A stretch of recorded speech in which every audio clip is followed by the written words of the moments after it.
Мир вам, братья и сестры! С праздником! Сегодня у нас день веры, надежды и любви. Любови и матери их, Софии. Святые мученицы, молите Бога о нас грешных. Ну, в общем, вот ножик такой с Божьей помощью соорудили. Небольшой такой, ну, подвес вокруг. Ну и сразу приступим к испытанию. То есть сам не выпадает, но вынуть надо, одной рукой вынимается, пальцем упираетесь. Так, такой вот ножичек.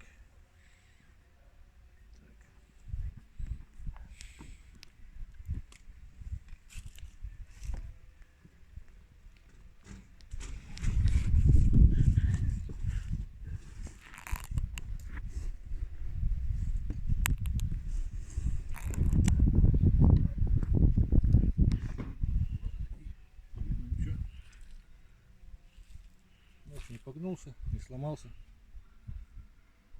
В общем, продолжим.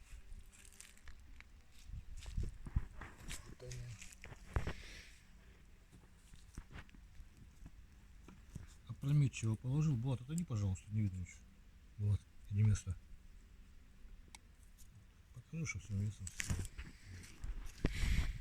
Только за стеночку придерживались, как бы 85 килограмм последний раз вешался.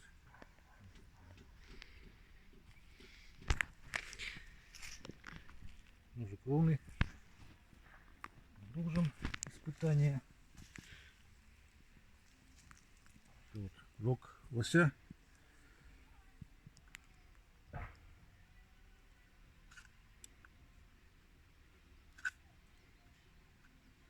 Если кость заденете, ничего ему особенно не будет.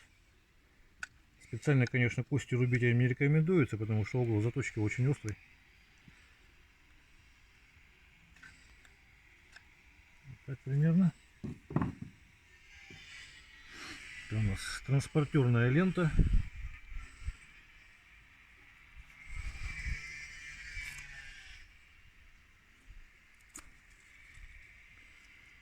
Удобно взялся. Примерно так.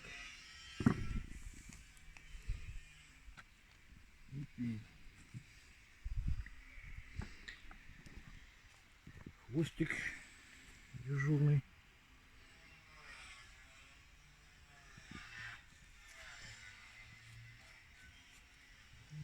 Бреет примерно видно, да, как? Ну, кожу вот эту засохшую тоже вот режет без проблем. Так.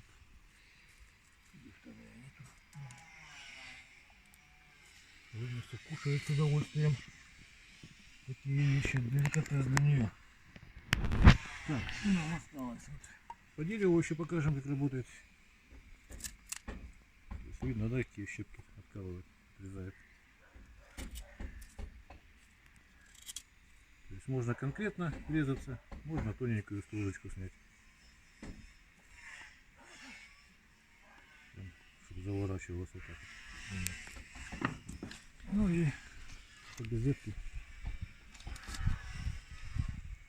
Двумя пальчиками держу.